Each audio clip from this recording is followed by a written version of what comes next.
Welcome to the Beyond Anxiety podcast, where we talk about dismantling mental health stigmas, mental health awareness through education, and strategies for overcoming mental health challenges. I'm your host, Darius Fennell, and I'm a mental health and therapy advocate, published author, speaker, and coach. I'm so excited for you to be here. I'm so excited to get into this next episode. So if you're ready, let's go. So welcome back to another episode of the Beyond Anxiety podcast. We are in season 1, this is episode 3, entitled, If I Knew Then What I Know Now About Anxiety, 5 anxiety myths that keep you stuck. And this is a near and dear topic to my heart because I was stuck, and all 5 things I'm going to get into, I have personal lived experience with. And man, it's my honor and pleasure to talk about these things so that other people don't have to go through the delays that are caused by these myths. And, for me, that delay was 4 years. And it was not a fun time. Gosh, just thinking about it seems like a world away, but it's just, man, some things you just wonder, will I ever get out of this? Well, until you come into the truth, which is what we'll also talk about. No, you will not come out of it because the myth is the very thing that it's deceiving. It can make you delusional and it makes you stuck. So let's just get right into these things and we will see where it goes. But 5 anxiety myths that keep you stuck. The first one, and this was a real bad one for me, that anxiety is your enemy. Now, I know you're going to say, but it is. I'm going to tell you it's not. Is it uncomfortable? Absolutely. Is it annoying? Absolutely. Is it scary? Absolutely. And I experienced all 3 of those, but there's a reason why. There's a reason why. It won't make sense in the beginning. A lot of the things that bring you into truth initially, because it's unfamiliar and it's going to feel counterintuitive. But I'm going to kind of skip a little bit here and say this is why you need to seek out professional help from a licensed professional like a therapist who can help walk you through this stuff. So for me, I felt like if anxiety keeps showing up, I'm going to fight it. But in the back of my mind, there's something wrong with me. I beat it before. Why does it keep coming back? And I got to find a way to get rid of it now. And there seems to be a sense of shame that can be associated with it because you've lost your sense of freedom. You lost your sense of agency, your strength, and your confidence. All those are gone. And when I say anxiety, I want to speak with clarity here. I'm not talking about you have a speaking engagement and you're the keynote speaker tomorrow and you're worried about it, or got a major exam the next day, or I don't know, you're driving in the rain and you don't want to crash, right? Those are forms of anxiety, but I'm speaking about chronic, debilitating anxiety that is heightened and is always there. And so for what would be a normal, healthy anxiety, once a circumstance or situation has gone away, then usually the anxiety subsides as well. For those like myself who've been diagnosed with generalized anxiety disorder, you will never get off this island. It's not going anywhere. I don't care what the circumstances are. It's just not fun. But the truth, it's a hard truth here. But hear me out. Anxiety is a messenger, and I invite you to shift in your thinking rather than something that is annoying, that is robbing you of the joys of life. Think of it as a messenger that is trying to get your attention about something that is much deeper.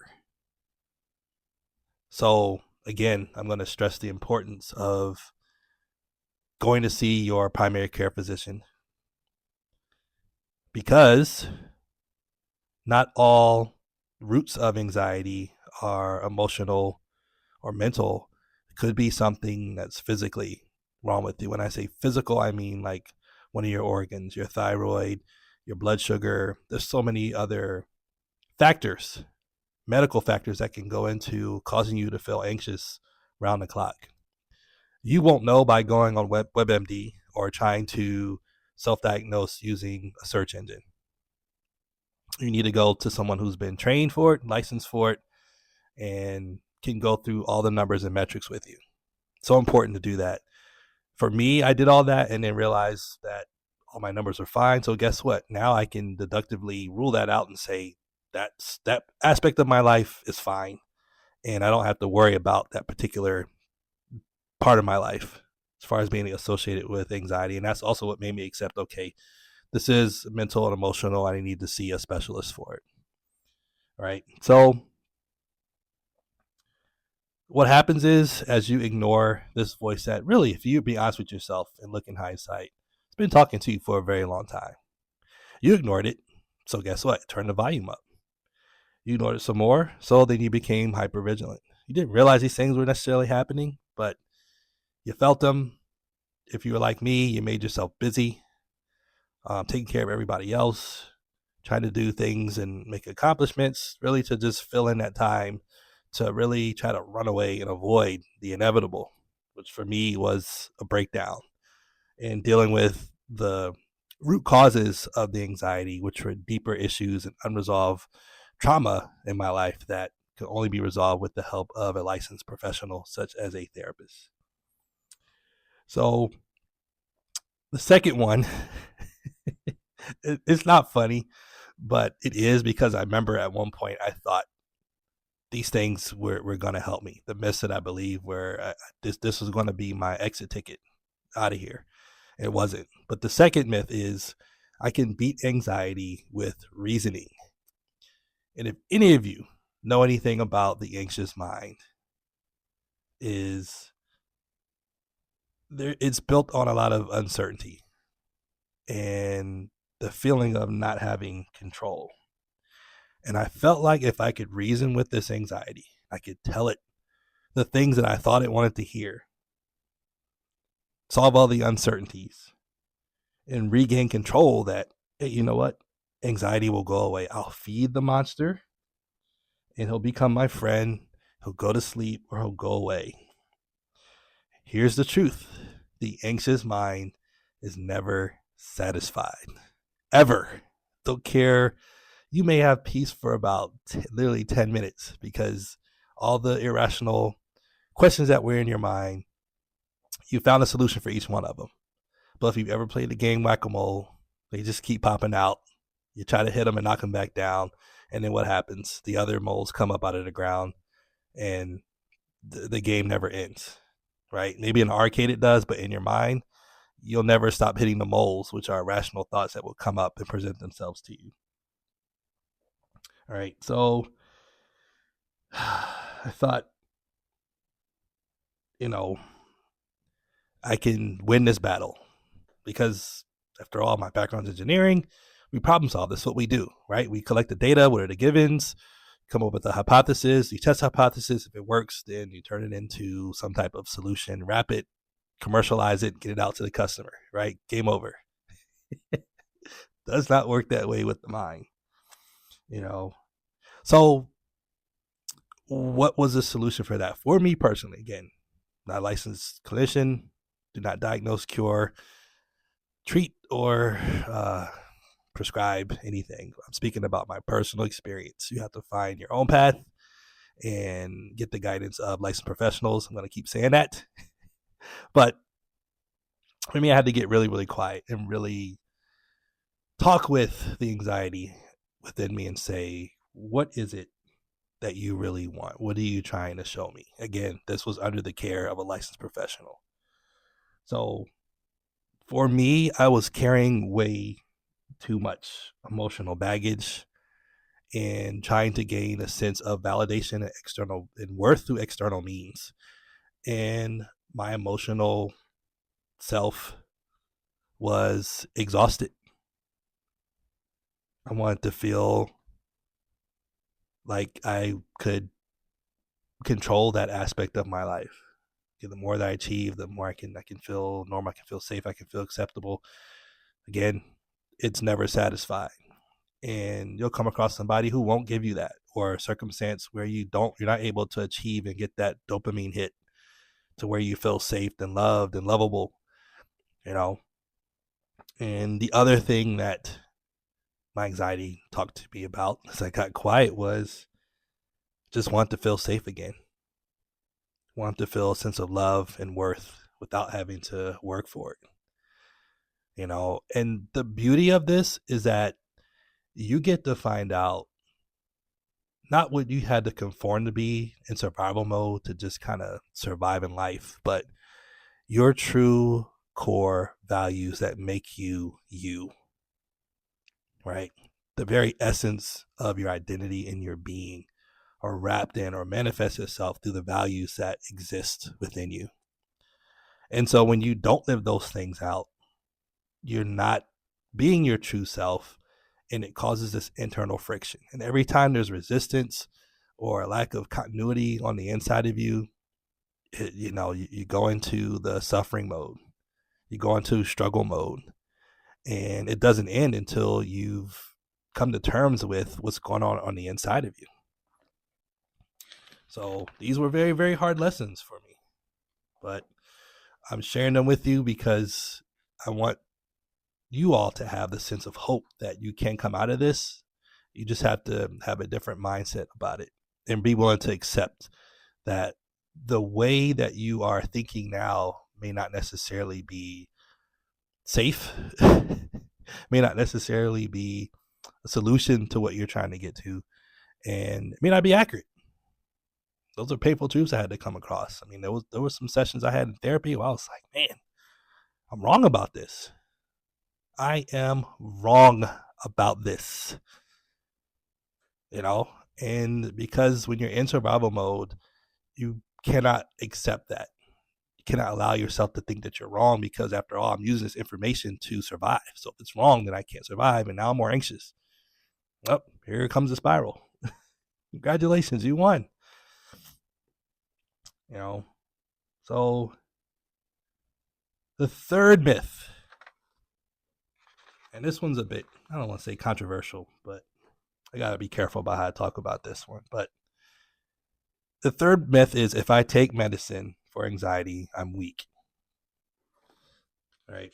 And I was very stubborn about this one. I didn't want to have to admit that I was taking medicine for anxiety. I didn't even want to start it. I was like, I'm just going to fight this thing and it's going to go away and I'll never have to take it. And I can always say, well, I didn't have to take medicine for my anxiety. And it was silly. What were some of the things I was worried about? That, oh, you know what? I might end up on this stuff for life. Or it'll give me side effects and perhaps make me crazy. And from a spiritual or religious standpoint, I felt like if I take this medicine, I don't have any faith, or I don't have enough faith. Like, ultimately, I should be able to pray and believe in God, and it'll go away, and I can say I overcame through that means, and I didn't have to take medicine. Right? The truth is, would you say that if you broke your leg and you had to take pain medicine? It's kind of silly, right? No, you would take the pain medicine. If you've had ever been through surgery or some type of major injury, you want those drugs. Why? Because they work. And you know what happens if you don't have them, right? And that pain kicks up to level, 100. And now you're in just the world of misery. So, again, these were the mindsets that I had at the time. But there was a point where I noticed I wasn't getting better, and I didn't know anything about any of the different classes of medicines, the benzos, the um, gosh, I don't even see that. It's not even my background. But again, I felt like I didn't know enough, and I was just afraid, to be honest with you. You know, but here was the thing: I did end up taking actually three different types of medicines for my anxiety, and not all of them did I have to take daily. And I didn't really have the scary side effects that I thought I was going to have. There was a little bit of feeling tired, and other times just didn't feel like I was like completely present. Maybe a sense of dissociation. But guess what? I went and gave that feedback to my doctor, and we made some changes.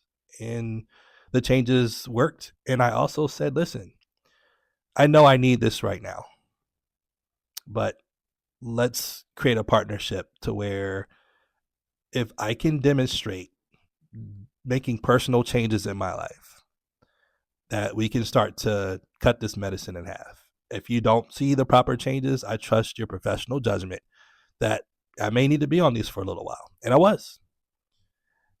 But over time, I kept a journal. Again, we talked about that in episode 2, that I monitored my progress. I was completely honest and transparent and authentic about the things I was experiencing. And over time, my doctors, my cardiologists, my PCP started to cut medicines in half.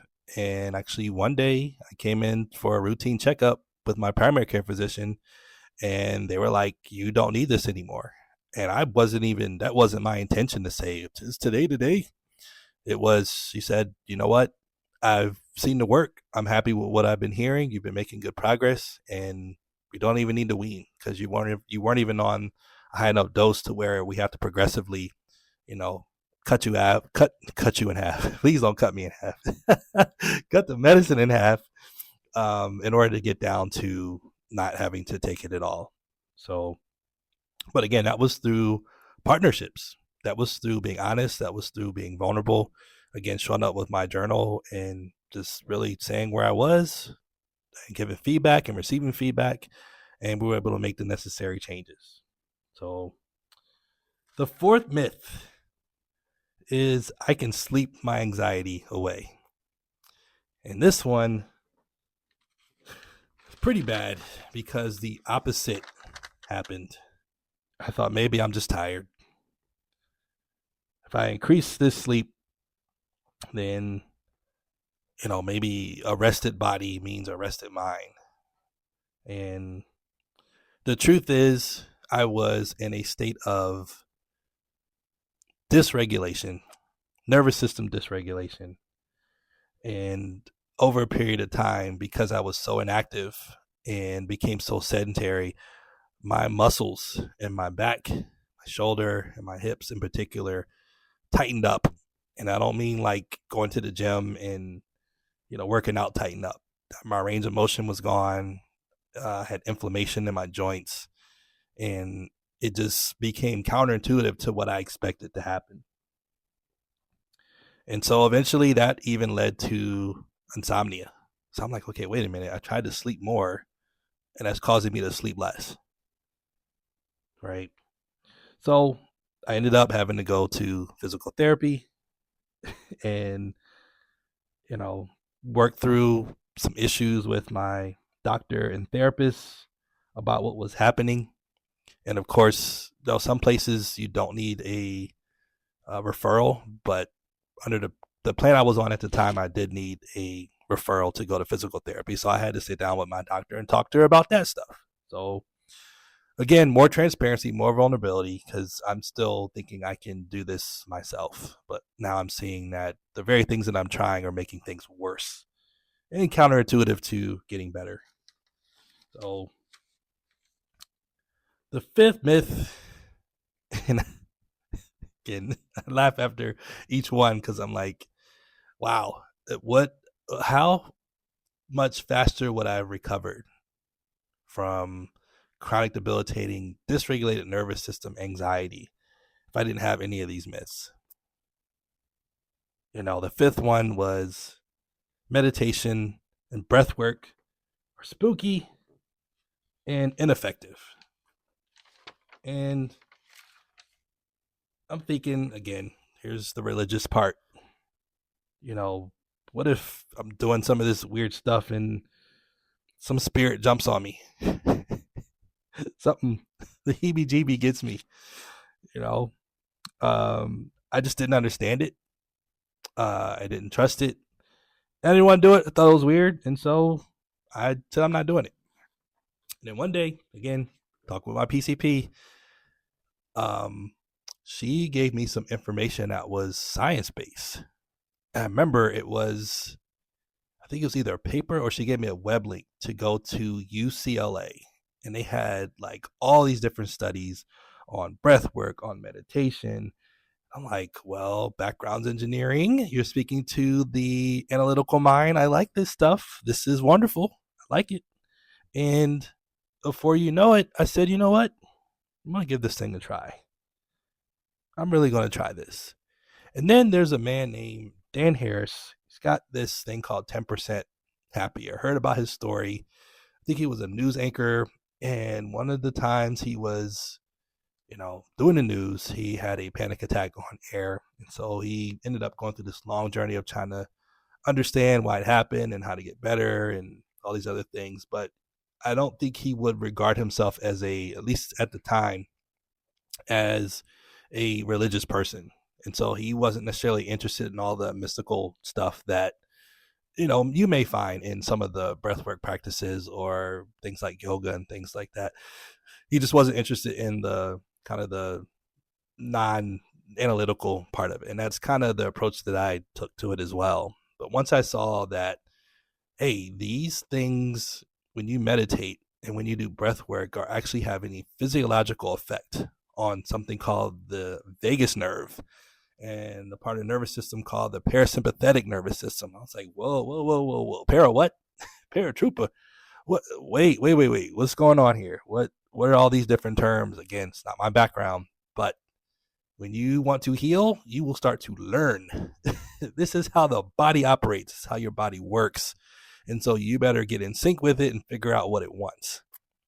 And so I tried something probably as small as like a 3-minute meditation. And I did it for about 3 days in a row. And honestly, now again, I approach everything with skepticism. I'm like, it's not going to work. But I'll try it. I'll be disciplined. I'll do it right. I'll follow the directions. And then at the end, I can say, didn't work. And the total opposite happened. Until next thing you know, what went for a couple days, I started to do it for a week. And a week turned into a few more weeks. And I wasn't necessarily consistent with it every single day for a long period of time. But I did enough to notice that it was having a positive effect on my nervous system. Things that would normally get me worked up and anxious, or just like the alarm in the body, right? Dr. Russell Kennedy talks about anxiety being consisted of two things, right? The anxious thoughts in the brain, in the mind, and the alarm in the body. And those collectively make up kind of the whole being, chronically, debilitatingly, anxious. But you need to address both. And for me, a lot of times, my brain, I wasn't thinking about any particular thing at all. And that's what puzzled me. I'm like, there's nothing circumstantial that I can say, oh yeah, tomorrow I have to deal with this. Or they announce layoffs and I don't know if I'm going to be picked or not. Right. Like that's something where you're like, okay, all right, now's the time we're going to find out if I'm picked or not, or, whatever the circumstance where you're going to have to encounter something that you don't want to deal with, but it's coming. I didn't have any of that. There was nothing there. It's the whole thing of feeling like a lion is trying to eat you, but there's no lion. But your body is convinced, the alarm in the system is convinced that there's a lion there trying to get you. That's the best way I can describe it. And that's how it felt. And it would come at different times and I couldn't control it. And so that became very disheartening and almost created a sense of, not almost, it did create a sense of helplessness and hopelessness, because I'm like, I can't make it go away. I cannot get rid of it, you know? So, but through all those things, it allowed me to be open to new ways of thinking, new perspectives that I would never have considered in the past. Right. And so I started to learn about basic things like box breathing. You got this 4-7-8 breathing. You got the 7-11, 3x3x3, 4x4x4. You know, whatever floats your boat. Like, work with your therapist and come up with a plan to try out these different things. Give feedback. Some of them did not work at the time. The 4-7-8 in the beginning of like the deep part of being in debilitating anxiety, that one did not suit me very well. I didn't like it. But 3x3x3 did work. So guess what? I worked with that one. A couple years ago, 2023, I had another kind of setback, and 7-11 breathing got me right to where I needed to be. And so the more I start to learn about the vagus nerve and how you activate it and how you can get your parasympathetic nervous system to get you in a rest and digest mode, I start to be curious about other things that might be able to help me do that. And maybe another episode I'll talk about like cold showers and all the fun adventures with that. But that, aside from some other tools and supplements that I personally experience, and again, this isn't something I'm prescribing to you. You speak with your doctor and your dietitian, all that stuff about what works for you, right? Speak to them about what works for you and come up with a customized plan that you can commit to and do the work, right? That's a major part of this. Like, you can't just rationalize in your mind that, I have a plan. No, you got to do the plan, and you got to provide feedback, and you got to track the plan. And this is why I didn't just write my book, Leaving Jupiter, Navigating Your Anxiety Recovery. I created the Leaving Jupiter Daily Journal to go with it so that you can do the work. And again, here's the commercial. Tell them what they win, Johnny. Well, if you go to my website or Amazon, you can buy the books in a bundle. And I highly recommend getting both. Because yes, while I tell my stories and strategies and things that I went through and really get deep about the vulnerable situations that I went through, and that may be inspiring and something you can relate to, it's not enough. You have to be in a place where you can do the work, and you cannot grow if you do not track. There's just no way around it. And so I'm going to put that out there.